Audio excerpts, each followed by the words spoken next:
Hi, hello everyone. We at BLK Super Speciality Hospital, and we have Dr. Dharam Pandey with us, who will be talking about yoga practices on this International Yoga Day.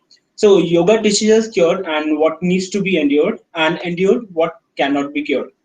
So, BLK celebrates International Yoga Day, and we have Dr. Dharam Pandey. Please introduce yourself. Yeah, hi everyone. I'm Dr. Dharam Pandey. I'm the director and head physiotherapy department here at BLK Super Specialty Hospital. It is very good to see that Mr. Modi has introduced this and he took initiative on yoga. And now we are globally feel honored that yoga has been started in India and the ancient practice in India. Since then, we started practicing yoga in our physiotherapy department here in BLK Hospital, and tremendous result we get. The more patients are satisfied, they are getting benefited out of yoga. We used to get traditional physiotherapy exercises. Now we have introduced yoga in that, and introducing yoga with the our general day-to-day treatment. It's really gives very good confidence to the patients as well as their results to the patients. So I'm quite happy to practice yoga in our BLK hospital department, and it's great to have yoga collaborated with other form of treatment nowadays. So, we have first question from Priyanka Chou. She asked, "How many calories should I eat in a day?" Uh, Priyanka ji, I think I would say it depends on the person to person how much calorie you need to have every day. Like for example, who is a very hard worker, they do a lot of physical activity, they need calorie to work out. In a very simple term, we can say that the calorie required for a day is the amount you need to build up energy. So it depends on energy around 200 to 300 calorie in a day is a very good sufficient amount for a person who does a lot of physical activity. So it's everything depends upon physical Depends on the activity physical and activity, how much physical activity. It is something like petrol. How far you want to go. So you need to have and how what mileage your vehicle gives. So it is in same way that much petrol you have to put. and the kind of body structure we have. Yes, yes, of course. So is it the calorie intake should be different for males and females, or like is it same? No, it is same. It is same. Male has a little more what you say basal metabolic rate, which is the rate at which calorie your body produce energy to function. It is something like you need some form of energy. You eat food, it get energy to your tissue need energy. As I said, you need a petrol to run your car. Okay, so even if you are standing in a and not driving the car and engine is start, there is a certain amount of petrol is burned. You need certain amount of energy. Similarly, that is what called BMR. So male has a little higher, so they need more energy. So we have another question from Shashank Mohan. So he asks, I have medical conditions such as arthritis, high blood pressure, diabetes, heart diseases. So is it safe for me to exercise? Yes, of course, and these are all conditions what he has. There is a great indication for exercise in this case. Like for example, diabetes. Yoga has tremendous role in controlling diabetes and heart disease. Definitely, for heart disease patient, they have to have one what you say the clearance from the doctor that they should be clear that how much exercise they can do. Otherwise, heart patients can go for exercises. There's no issue. So it all depends upon what kind of disease you are having and what kind of exercise you can do with that kind of diseases. Yes, yes, yes. It depends. Like for example, if you have heart disease, definitely there are some of restrictions. Like you should not go beyond certain heart rate. So you have to have clearance from your cardiologist. your doctor that how much exercise you should do. Otherwise, there is no contraindication for exercise, and anybody, any with any disease, anybody can do exercises. And more of that, today on day of International Yoga Day, I would recommend that yoga is the most safest way to do exercise, and yoga does help in these conditions. So we have another question from Rakesh Rawat. He asked, I have heard that people should cut back on how much trans fat they should eat, but I'm confused about what's trans fat and what's food have them, or what kind of food they have. See, there is a many people who gives these statements. See, what I give suggestions to my patients is eat well and do well physical activity, and forget about all these trans fat and or whatever kind of fat you see. That there are so many websites, they write that their medicine, their food is good, other food is not good. So what I say, it is somewhere biased with the company, with the brand. So it is biased. Don't go and don't think about these biased statements. Okay, what I say, do good physical activity, do good exercises, and same times you eat. Because if you see ancient people, they used to eat a lot of ghee that was full of saturated trans fat and all that type of very fatty, but still they had no heart disease or stroke or whatever things are getting we're getting today. So eat well and be physically active. Physically. So there's no nothing called fat comes to you. So we have another question from Steven Jonathan. He asks, I want to develop flexibility and strength. Yeah. Will yoga help me out? Yes, it is very for flexibility. Yoga is very nice, very good form of exercise. And for strength, yes, of course, there are a few posture like Mayurasana is very good for your spine, and Surya Namaskar, you stand on single leg, and there are few stretching exercises in yoga. So it is very good form of exercises to yogic exercises to strengthen flexibility. But usually, what happens is when a person is like have a very big BMI or is overweight, he usually don't want to go for yoga because he feels like he would not be able to do that kind of asanas, which needs more strength and flexibility. No, it is not that way that heavy people can't do any yoga exercises. Yes, it's quite possible. Yoga doesn't say that you have to go to the extent and extreme. Yoga says that yoga is something which it is not that exercise. It is just in a lifestyle kind of thing. It is not just exercise. Yogic exercises gives you certain form of postures you have to maintain, and you have to take your muscles, your um, joints at that level where the tissues get stretched. Same times you have to adopt a good lifestyle along with the exercises. It is not just you're doing yoga. There are certain restrictions in food, there are certain restrictions in your lifestyle. This is what called yoga. Yoga is not just exercise. So if they the heavier people, what you said, if they start practicing in that way, the natural yoga and modification of their lifestyle, doing the exercises in yogic posture in their physical limit, definitely it is going to help them to lose weight also. So we have another question from from Diplojit Das. He asks, how often should I practice to have best results? It depends what his goal is actually, and just for normal maintaining his strength and physical fitness, and just a 20 minute to 40 minute 30 minute of morning, once you make it as lifestyle, just 15 to 20 minute yoga is quite necessary. I do in that way, 15 to 20 minute, that's quite enough to make ourselves physically fit and mentally.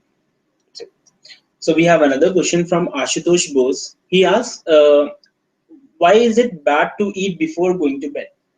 It is bad to eat before going bed. Yes, very very good question. Is the many people get confused because why it is that way. When you eat something, your body need to digest it. Okay, and this is why we say that at least before after eating, at least you should be awake uh, an hour or 2 or 3 hours, because by the time it gets digested and it goes down to your stomach, if it still stay in the stomach, there'll be indigestion, and the food will not get digested properly. There are a lot of enzymes in intestine. They has to get uh, along the food, so that the most of nutrient get absorbed by stomach. So this is why we say that before going to bed you should not eat. At least you allow your body 2 to 3 hours to just dissolve is in the enzyme, so that it get well digested. Most of people get confused that after eating, should we go for a walk or not? Yes, they can. They can. There's no harm going to walk. The only thing, if they feel if they eat till their throat and they go for walk, so they might get vomit or so. In that case, it is not contraindicated at all. So we have another question from Arushi Vijay. She asked, "What should be my diet to get flat stomach?" Of course, this is a very difficult question to answer. How much diet and what diet? Because see, how we lose weight and how we lose calories.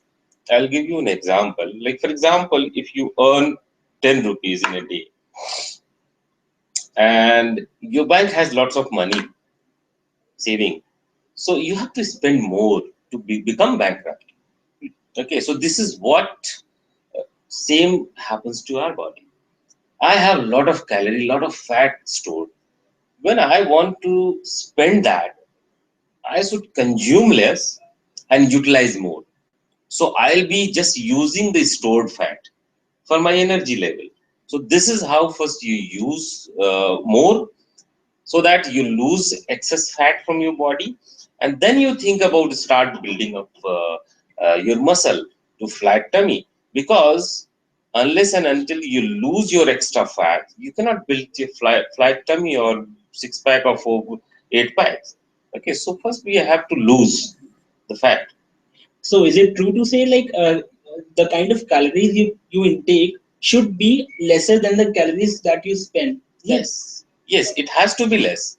It has to be less, and most of dietitians and diet expert and weight loss expert make diet in a such a way that suppose your daily requirement is 3,000 calorie, so they will prepare a diet for 2,000 calories. So every day you are having 1,000 calorie deficit.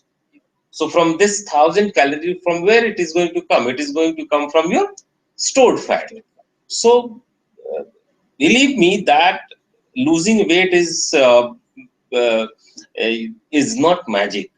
Okay, you can't do magic. You have to have your goal over a month of 2 months or whatever how much fat you are. So we have to make in a very planned way, and definitely anyone you can lose weight, but it is in planned way. So we have another question from Arvind Bishnoi. Is it said that body must be flexible to practice yoga? Is it true? I would say another way that if you practice yoga, you will become flexible. Okay, so it is not necessity that you have flexible body to practice yoga. If you have a at certain level of stiffness in your body, if you start practicing yoga, you'll start gaining flexibility. Yes, but definitely you should have some caution. You should have some limitation. You have to have a good yoga guru, yoga expert to guide you time to time that how much stretching you have to go. Otherwise, you will damage your muscle. That you should not do anything extreme. So start practicing by the time to time. Slowly, he may start getting flexibility. So either other way, flexible people, it is not necessary that the yoga to do yoga you have to be a flexible person.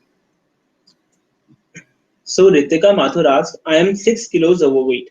What kind of diet and physical regime should I follow?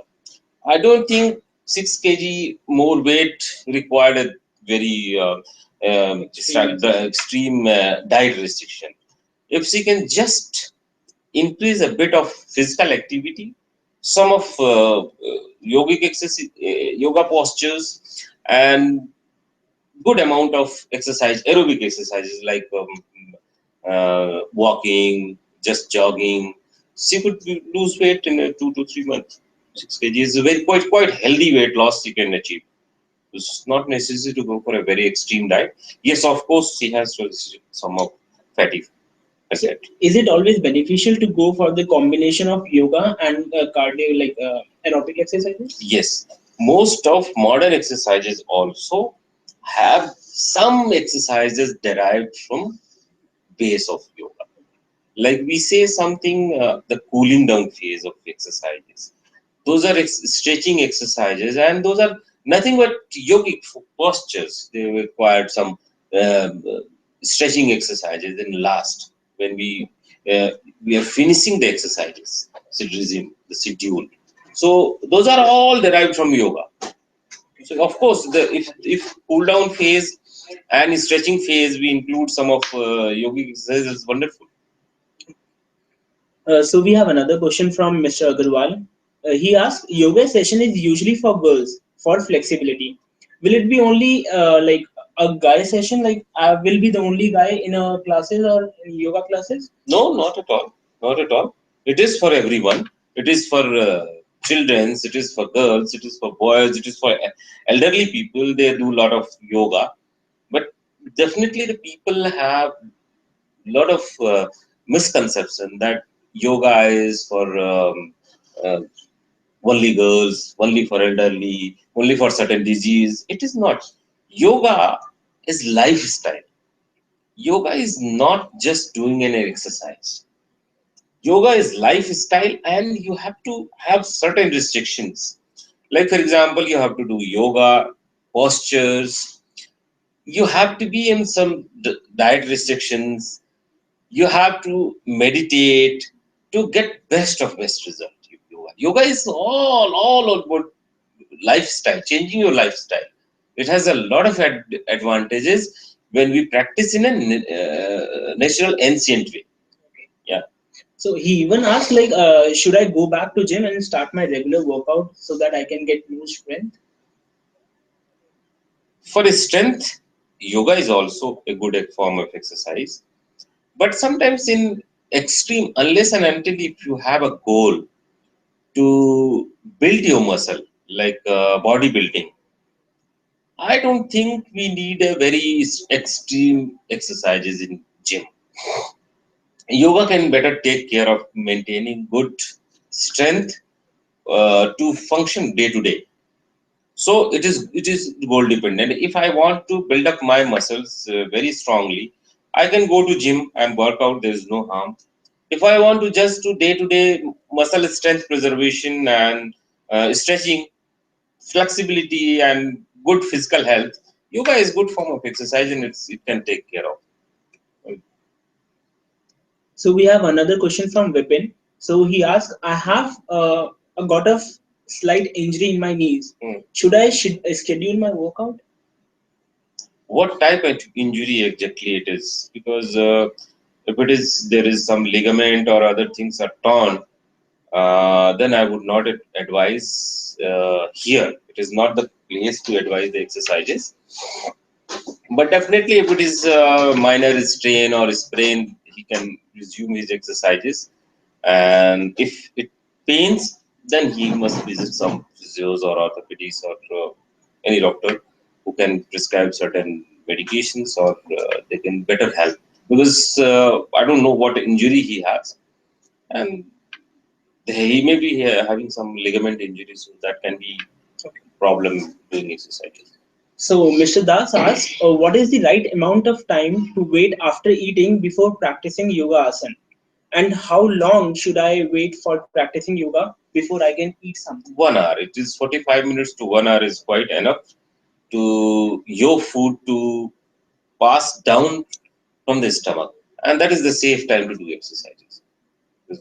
Well, 45 minutes to 1 hour, we must wait before and after food. Mr. Ashutosh asked, I want to lose weight, but I love too much. I love to eat too much. So what do I do? So he must start loving to do a lot of exercises because he wants to earn more. He has to spend more to balance. Mr. Bhupinder Kumar asked, if I stop training, will my muscles turn to fat? Muscle will never get as a fat, never get turned fat, but muscle has tendency to lose their size. Okay, there's a law in physics that say Wolff law. It says use it or lose it. So muscle has the same principle. If you use your muscle, it will preserve. If you don't use your muscle, you become bedridden, and if you don't do physical activity, it will start getting degraded, and fat gets deposited. So obviously, when you don't do physical activity, you are going to lose your muscle more and getting more fat stored. So you become fat. So there is one another question from Simmerpreet Narang. She asked how yoga is different from any other stretching or flexibility exercises. As I said, yoga is a lifestyle. It is not just exercise. You with yoga, you have a lot of practice of mental what you say mental um, practice along with the yoga.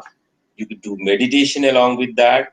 You have certain breathing restrictions in the exercises. Along with exercises that you breathe in and you stretch, when you relax you have to breathe out, something like that. There is a principle of doing exercises is different in yoga, whereas these are things which are not, when we don't practice in natural exercises. So we have another question from Arushi Vijay. She asked, could you please suggest some yoga asanas for migraine? Any kind of practice that she can do if she has a migraine? For migraine, I can just suggest that she can do some meditation, meditative yoga and posture. And first, she has to get diagnosed whether it is migraine, because sometimes the occipital headache and frontal side headaches are also because of muscular tissue. So, if she has a muscular problem, then the yoga will definitely help in a very well way. But uh, as of now, I can suggest some of meditative yoga could help her for relaxing his the headache. So we have another question from Saloni Jan. She asked, I don't have no time to do exercises. So what should I do to stay fit? No way, because to become fit, you have to have some certain form of exercises, and there is no pill, there is no medications so far is being invented, and I don't think it is going to be invented to make you fit without exercise, without physical activity. So physical activity is must. What I would suggest, if she has no time, uh, so they can, those who has no time, what I suggest them doing certain exercises at workplace. Okay. There are a lot of exercises you can do it at workplace, like just twisting your ankle in between, just taking some neck exercises at workplace when you are on working on computers. So all these exercises will also make you fit. And while sitting on the chair while doing exercises, you can just do 5 or 10 times of tummy tuck. So that is also is form of exercises. So no excuse for anyone to be away from physical activity. Physical activity is the only thing which can help losing weight or making yourself fit. So it is always said like for like there is no medication like to stay fit, or a medicine that makes you fit is only exercise. Yes, exercise is the medicine which makes you fit. So we have another question from Sandeep.